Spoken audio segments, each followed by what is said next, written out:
Hello and welcome.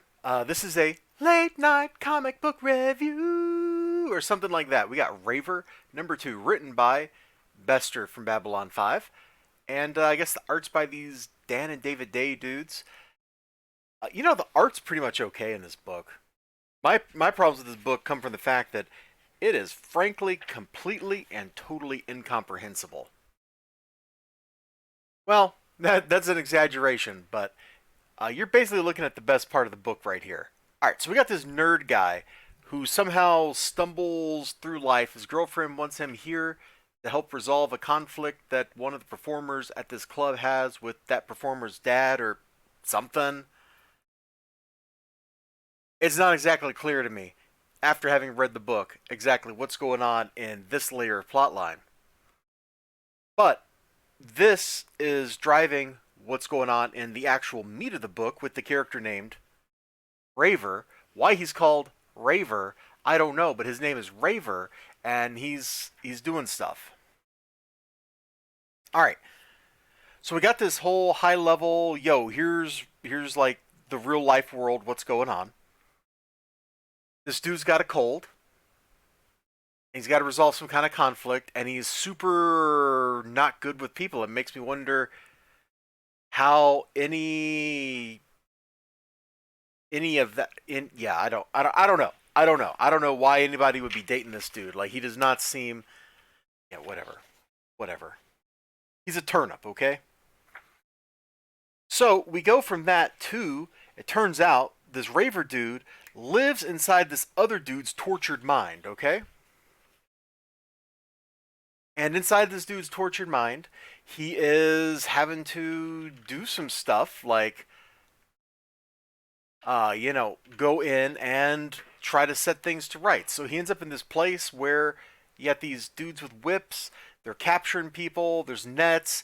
There's ant monsters. All kinds of crazy stuff.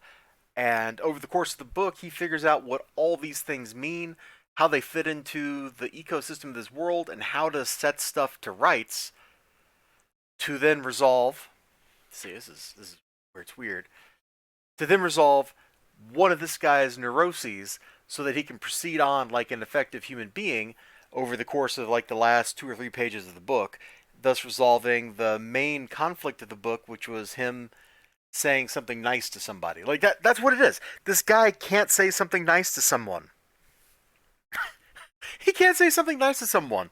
So because he can't do that, this other dude is getting tortured and fighting monsters and falling down pits and into fireballs and volcanoes and who knows what else that I'm blanking here, that I'm forgetting. Yeah, see, here's the person that needs a compliment that he's got to like help resolve her problems, and he just won't do it. And none of this makes any sense. I don't know. Like, the premise is kind of neat.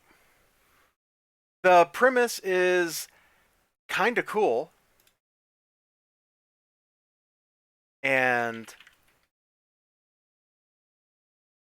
like the whole, we're working on 2 different levels. Like, there's something appealing about that, where you have like the textual and the metatextual, and I got really into that with what was the name of that one series, A Dark Interlude, and whatever the prequel was, with Henry the writer, and all that kind of crazy stuff going on. Like, that was neat, and it played on multiple levels. And this is trying to do something similar. It's just doing it in a way that I didn't get into, I didn't really understand, and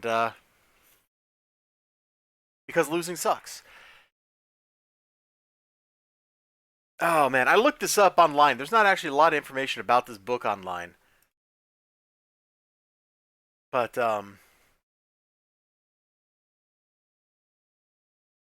I lost my page. And of course, I'm being messaged as I'm trying to do this review. Yeah, so there's 3 issues of this. First issue, Raver is transported to his psychotic realm where he faces this is from mycomicshop.com. Raver is transported to his psychotic realm where he faces the shape-shifting Dr. Izen, who taunts him with childish games. That's issue 1. Issue 2 is this one. Raver is transported to his psychotic realm where he faces bacteria-like monsters bent on his destruction. And the third issue is Raven's pulled into the psychotic world where he faces down a band of fairy tale characters and makes sense of their unjust world. Like, this just sounds completely wild. This whole book read like a fever dream sequence. Like there was no sense about it, and that's okay. But that's it, man. Like I don't know, I can't give you a review because I can't make sense of this book, heads or tails.